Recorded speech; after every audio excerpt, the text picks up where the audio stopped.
Introducing Juan. That was an intro. Yeah, I was introducing you to do the intro. Oh.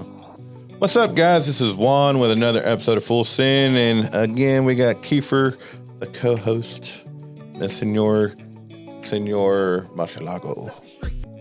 You're a hombre, Marcialago. You're Senor El Rabino. Senor Pelon. Pelon. What is Pelon? Bald. Oh, bald man.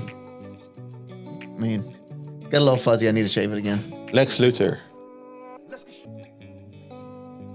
Yeah. No.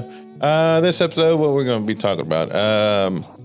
Industry news, or what to expect, or kind of some of the what to expect, like some of the trends that we are seeing with trailer manufacturing these days, and all the new gadgets and gizmos and all the new stuff they're trying to put into trailers. Because I remember NATDA a couple of years ago with Float Ride, and we just thought that was the coolest thing ever. Yeah, but there's a little teaser for you. Let's roll the intro. To the point, this what you do and what you don't. Oh, I got a cramp.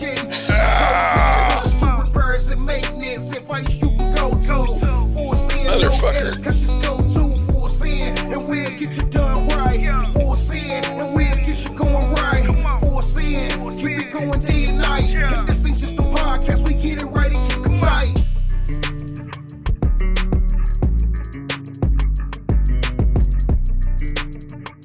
All right, so we are talking about some of the trends that we can watch for with trailer industry. Before the intro, we kind of mentioned Float Ride, their air suspension system that, we thought that was the coolest thing when we saw it. But there's been some new stuff coming out. And I was watching TikTok, and I cannot remember for the life of me what company made this. It was definitely a custom trailer, but it was a dump trailer that had enough room to make a utility bed with a gate for like an ATV or side by side to drive up sideways on it. I don't know who built the first one, but a lot of them are offering that. I saw that and I was like, that is phenomenal. Could you imagine going to a site and like a job site and having your small Bobcat or your small excavator? And I know that kind of throws off, like you'd want to drag it out there in the bed, but once that bed's full, you could probably get away with putting it up front. And you have that, and you don't need another trailer to be able to get your stuff to where it needs to go. Yes. I don't know. In theory. Okay. We'll just go with the theory. Hypothetically, we'll just leave it at weights, that. Because I was going to say, that's a lot of fucking tongue weight. But in theory, we'll go with that. It paints a pretty picture. Okay. Dump bed full of beer and ice and your golf cart up front. There we go. But no, yeah, you got them. I forgot who does it. But one thing I've noticed lately is, and this is kind of off subject, but a lot of your trailer manufacturers are making more of a social media presence. It's freaking stupid how, or not stupid, but it's mind blowing. You got Max D, Diamond C. So you got to take a step back. Diamond C doing social media and what their whole ecosystem that they have for their digital media, that's nothing new. On the parts side, it's pretty much us. On the manufacturing side, it's always been Diamond C. But now everybody else is jumping on board with it. PJ Trailers, they got the dude with the earplugs or I cannot think of his name. I know the guy and I feel dumb for not remembering his name. But he used to just do the safety week for NATM when they had those coming up. But now he's doing a lot more. They're doing a lot more Gator trailers, or Gator Made. Never really seen much of Gator Made. They've done their walkarounds forever, but now they're doing a little more social media stuff. Max D is hitting it hard. Maxi and Raw Max. Yeah, they're hitting it hard too because they see the value of it, right? Yeah. And not even just your trailer manufacturers. You see a lot of some of our vendors that we buy from Apex and Taskmaster, some of their social media that they're posting is more of product knowledge or product info and just to get their word out. And a lot of these companies have always used like LinkedIn, that B2B kind of, this is what we have. But now they're expanding to B2C, the Tickety Talks, the Instagram, the Facebook. And it all plays back into being in front of people where they're at. That's the goal of marketing. Talking to the end consumer, because at the end of the day, that's who's buying the product. That's who. Whether a company sells, I'm gonna give a shout out to Dexter because they've done such a great job. Everybody knows Dexter. When they buy a trailer, they're comfortable with buying a trailer axle or a trailer with Dexter axles. Their media that's coming out rivals the F-150 commercials. They are almost at that quality of like when you see it.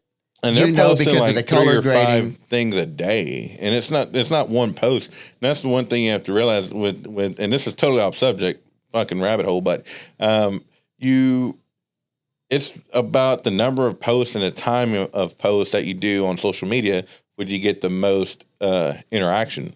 Yeah, and especially when you have a brand that has been around since the dawn of time in your industry. Yeah, that doesn't hurt either. But that is one of the things. It's kind of off subject today, but it still works because this is how they display these informations. This is how we know about this information. Right? It's the future of the trailer industry because they're getting, like we said before, they're getting their presence out to the end consumer. With COVID and the lockdowns, a lot of people lost their jobs and they're like, well, I've got 10 grand. What can I do? I'm going to buy a trailer and start hauling stuff, or I'm going to start renting out. I'm going to buy an RV and fucking go travel the country. But they have the generation gap between the old guys that haul stuff is now being filled between that 30 to 40, 50-year-old area of the people that, can confidently drag a trailer. And we're seeing this age gap to where the companies are now marketing to them where they're at on social media. A couple of the things that I wanted to talk today was like, what are we going to see with trailer manufacturing? I don't know how many times I've seen ads for Aluma trailers. They're trying to position themselves as that sustainable, eco-friendly, smooth ride. I don't know how aluminum's eco-friendly, but it's when you think of it like steel and then you look at aluminum. More like lightweight, but I don't know about eco-friendly. I mean, I guess you're not burning as much fuel, but. Yeah. And so, like, why get this? Your miles per gallon, going to be a lot lower. You can haul more with lighter weight. True. So, and that's, we'll probably see a little more of that come up, but that is a very, very, I'm going to say luxury taste of a trailer. Yeah, you're gonna pay for it. Hell, getting aluminum ramps, versus steel ramps, is probably 3-4 times the money. Another one of the manufacturers who's on the eco-friendly side of stuff, and you got a lot of them are mimicking. I'm gonna give credit to Diamond C because they were the first ones to come out with it. Is their engineered beam or the engineered necks? I remember when there was a hiccup in the timing of them renewing something, or I forget exactly what the situation was, and people started trying to rip it off. Yeah. And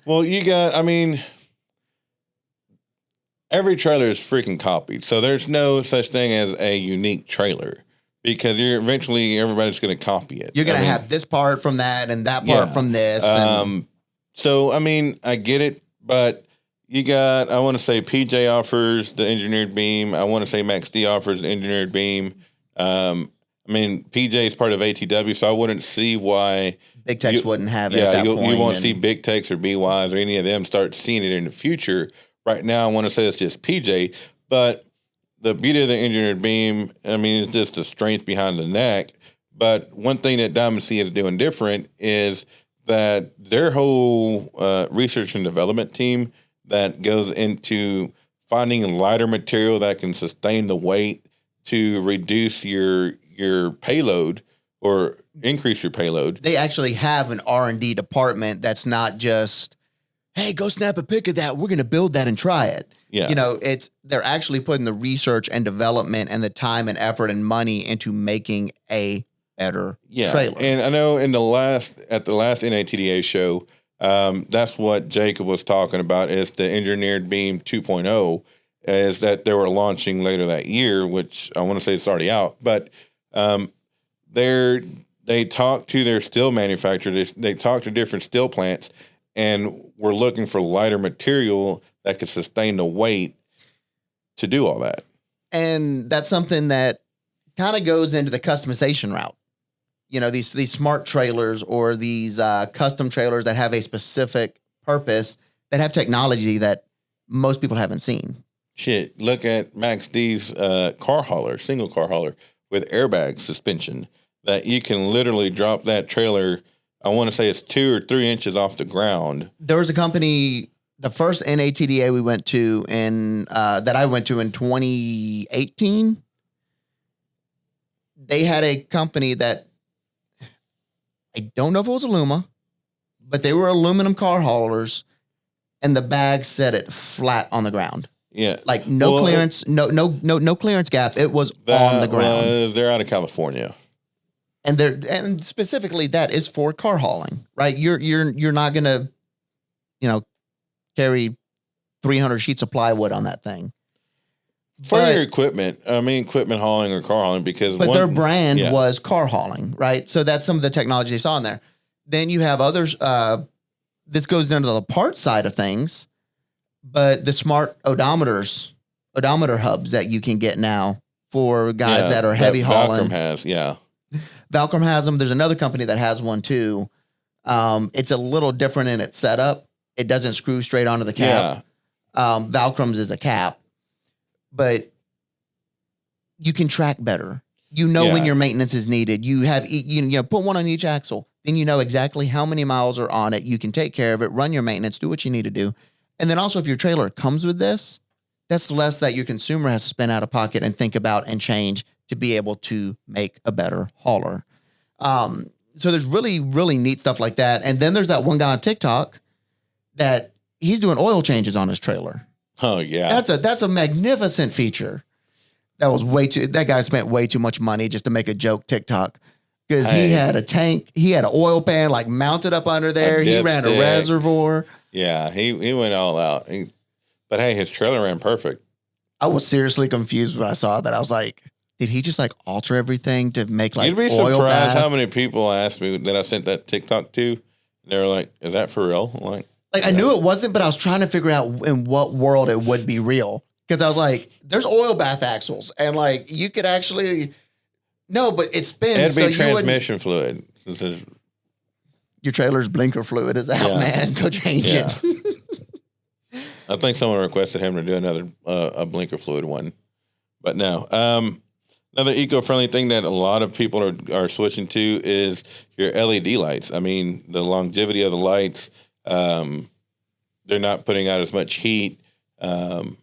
It's just, and they last forever. Yeah. You got Technique. Then you got Peterson. You have Optronics. You have Grody. I mean, you got all these different light manufacturers that are going that are focusing in their R&D departments or building and updating all these lights, and you have a lot of your trailer manufacturers that are going to that. Which you have like that's a win-lose situation though. With the old halogen lights, the regular lamps that you would put in them, they would burn out and you would have to replace them. Right? They had a time limit. Whether it got hot, then it rained, that they're gonna crack. You would have issues with them. But now companies are making these LEDs like Technic, and they are making products that last. So you're not going to have that repeat consumer buying 10 of them for the same trailer unless they're just horrible drivers. Well, and that's the trade-off there. It's like they're making these badass products that last forever. So they're having to go after new new manufacturers or having like the manufacturers put them in. Well, it's like what you said a minute ago. You got a lot of people who are just shitty at driving or backing up trailers and are knocking these lights out. So that's where if you're in a parts department, you're hoping you have shitty drivers or that company has shitty drivers so they can be purchasing replacement lights. But yes, they're making all these lights to where, and all these products that where they're lasting. It's kind of like with me, with one of my customers, they were buying 10K idler axles and they kept having issues. So, and heck, they were buying 100 to 150 10K idler axles a year. And then my dumb ass was like, hey, well, let's switch you up to 12Ks. And then went from 150 a year to... You solved the problem, but you made a hole in your wholesale accounts there. Yeah, I made a bigger hole, but... So, like with LED lights, at the house, we use like the Hue smart lights, and they're LEDs. We bought those in 2015, and we've had one go out on us since then, whereas the regular lights that we have that aren't smart, that are not LED, we go through those like 1 or 2 a month. And it's amazing like how much or how long LEDs last and how bright they are. And so transferring that to your trailers and working this newer technology into it, it's only going to get better. Things are going to last longer. They're going to be better quality. And then you have these companies that you see a lot of these pop-up companies or startups that are now making off-road trailers, like off-road camping trailers or off-road utility trailers. And they're just single axle put behind your truck. It pops up. It's not an RV, but it's still like it's a tent on wheels pretty much. You have your stove, you have a little water tank. Yeah, they're using flex ride axles, or they're using God damn it, some kind of torsion. What's that company from Canada? Damn. They screwed me on a deal with West Coast Customs. Did you know, interesting fact, we sold some custom axles to West Coast Customs, and they built a bus, a shuttle bus, or a school bus, added an extra axle to the school bus. That's cool. Yeah. When was this? This was in the Sarah age. So this was 2018 to 2020, somewhere in there. But I want to say 2020 because it was 2020, 2021. Did they make an episode with? Not sure. I've looked for it and I couldn't find it, but I really didn't spend much time looking for it. Unless that was the Alienware gaming bus they made. That would have been cool. Anyways, that's good to know. I didn't know about that. As the media guy, I should have known about that because I was here during that time. Should have, but you know. But so we have like, there's so much, like this episode could go on forever and ever with different things coming out, things that are starting to be pioneered. But let's break this down into two things. What is the best new thing that you have seen so far in the trailer industry coming out, has been implemented, or just something that you think will happen? What is your goal here? Like what would be gold for you to see? That was a really dumb way to get there, but yeah, that's a Linus Tech Tips segue there. I don't know. I mean, it just kind of depends on what you're trying to use a trailer for. So a lot of, I mean, if I was in the dump trailer business, I mean, a lot of your manufacturers are switching to the telescopic, which has a bigger or a larger capacity lift on it. It's stronger in the lifting capacity. It's a little bit slower on the dump, but you don't have to worry about those issues that you'd have with your tie rod cylinders or your scissor lifts. Mm-hmm. I remember we did a test overloading the scissor lift, the dual ram, and the telescopic. Yeah. And the telescopic won every time. Like we had to stop it because we were getting nervous being around it. Like the tires were going to blow before. Well, and that's the thing. You have a lot of people fail to realize this, that, and this is like my biggest pet peeve, and I wish people would understand the meaning behind GVWR. gross vehicle weight rating. It's not a suggestion. Yes.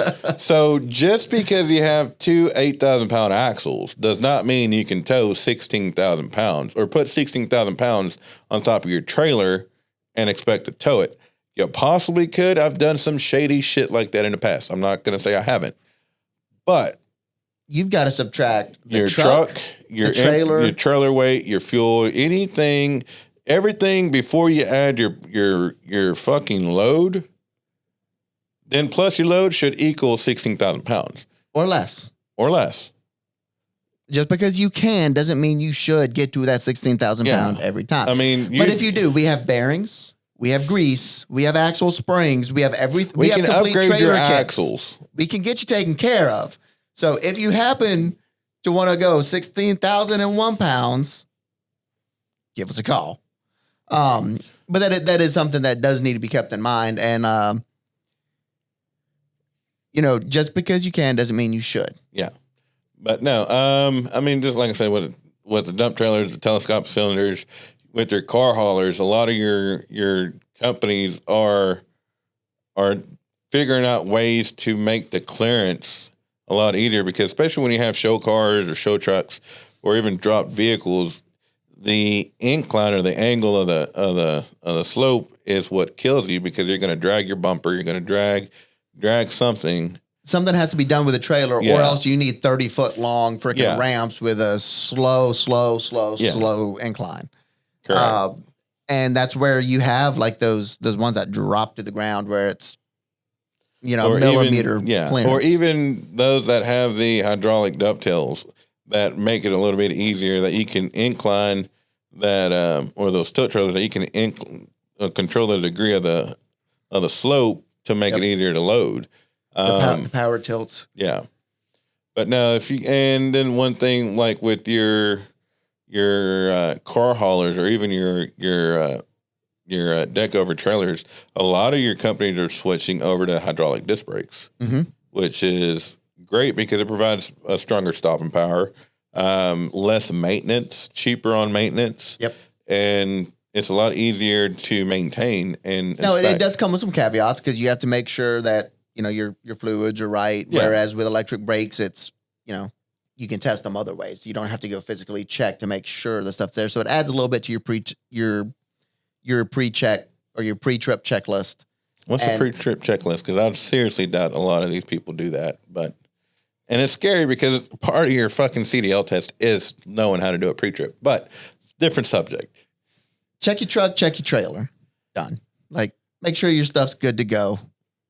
You don't want to full send a heavy load and not have not know your brakes are there, or you have a big old bulge in your tire, and next thing you know, we're seeing you on TikTok because. And talking about tires, interesting thing, and probably a smart thing that Diamond C did, was they switched all their 8-lug 10-plies to 14 as an upgrade, automatic upgrade on all their trailers, which is great because one, it reduces your inventory. And it makes it a beefier, hardier tire to go down the road with. Yeah. I mean, you're not going to get a Diamond C trailer and not use it to its full extent.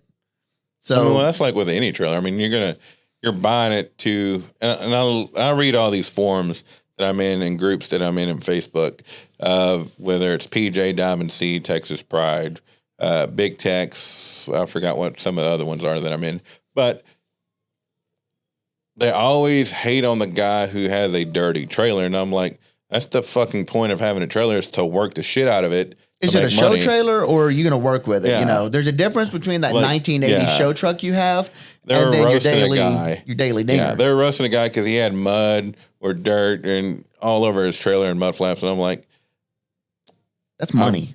I've never seen a trailer not dirty. I mean, clean your equipment. The guy said he cleans his equipment at the end of the week. On Fridays, he'll power wash it and keep it clean, and then that way you can start the week off fresh. But I mean, take care of your equipment. But I mean, at the same time, it's like you're having a pavement princess truck. You have this badass fucking mud truck, but you're not going to get it dirty. Why? Then why build it? Because at that point, it's just status. Yeah, and that's fake news. Let's throw that thing in the mud. Let's get it dirty. Let's run its paces. Let's break something. And but not go over the GVWR. Yeah. But no, one thing that that I have seen lately, across all companies, is their response times or the customer service. Yep. Whether it's dealing with warranty or end user failure or lack of common sense, but they've all stepped up their game in trying to take care of the customer, because, like I said, the Amazon mentality, like in the previous episode we talked about, Amazon has spoiled everybody. And, oh God, yeah. Everybody wants that quick response. Nobody has the patience no more to wait for a response. And I think a lot of that is due to the demographic of who's buying trailers these days has changed and expanded. Kind of mentioned that earlier with. You get all these fucking men. Never mind. Yeah. No offense, guys, if y'all are listening, but you have that whole demographic kind of change. It's changed to the people that expect you to do these things too. So these companies have had to adapt to that. And that goes into the whole marketing thing and your response times and branding. But that's something that's going to be changing a lot more. I'm interested to see, you have a lot of companies that are now doing some pretty badass websites. How is that going to change to the Tesla virtual? Who has a pretty badass website? Who? Max D. I was looking at their website the other day, and their layout's pretty dope. I'm about to check that out. Yeah. So, but I'm interested to see how many of these companies are going to go to a digital or a virtual showroom for their trailers instead of just having your auto dealership layout, but more something to the effect of what Tesla's doing, where you have the full 360 and you can. That. I want that to expand because it's so interesting to see how different companies tackle these things. Well, if you need any marketing or media or video crew, just give Kiefer a call. Marketography. Yeah. We'll get you taken care of. And then we don't know what we're doing, This was a cluster of an episode because it's really a broad topic. And like I said, this could go on forever. The different things that we want to see, that we have seen, that we could see, that we don't want to see. But it's a good exploration into what's coming down the pipeline. What are the trends that we were seeing, and I'm excited for NATDA this year. Be able to, because that's where you see a lot of getting the new coffee from Diamond C or the beard cones from Max No, D. I need another coloring book from Diamond C. My kids have finally finished all the ones we got last year. Yeah. Or one of the trailer nerd hashtag stickers. That's smart though. Kudos, Jacob. Yeah, right. But overall, I'm interested to see where this industry goes because it's getting more proactive on turning social more media. like your automotive industry. Yeah. Now, if the parts side, no, the parts side doesn't need to catch up because we're doing the parts side of it, so that's fine. Everybody else can just slack off with that. But I'm waiting for the day that it becomes the automotive industry and the level of media and presence and some of the features. I don't know what other smart features other than shit. I have tried closing this episode 3 times and we keep going and keep going. Selena invited me to the PRI last year and I went, and I'm not gonna lie, at first I was I don't really see where we would fit in this. And then they had their own trailer division or part of the show. And even some of these cargo trailers, man, some of the technology that they have built into these cargo trailers or add-ons that you can put is... It's damn near an RV without a bed. Yeah. It's crazy. And yeah, no, that's all I was going to add. Well, with that, let's close out the episode. No. Or you can find us on Spotify. You can find us on Apple Music or Apple Podcast, Google Podcasts, Stitcher, Radio FM, wherever you stream, you can pretty much find us as well as. Dad bods galore. Yeah, sure, why not? But check out Women in the Trailer Industry with Caitlin and Lacey. They are phenomenal people that do phenomenal things, and they are blowing up with NATDA this year. There's a whole committee dedicated to women in business, as they're calling it, but it's women in the trailer industry, and they're doing a round table and, exploring the subject of that. Yeah, they got what, like 10? They've got 10 people plus? on the committee, and then I think there's a good number of people that have signed up for the round table, but It's gonna be interesting. I wonder if guys can join. I'm not going there, but check us out. Just to listen, but ttpomedia.com. you're like, shut up, Juan. You can find close episode. you can find both shows and some of our other shows we've done in the past. We'll see you in the next one. Adios, amigos.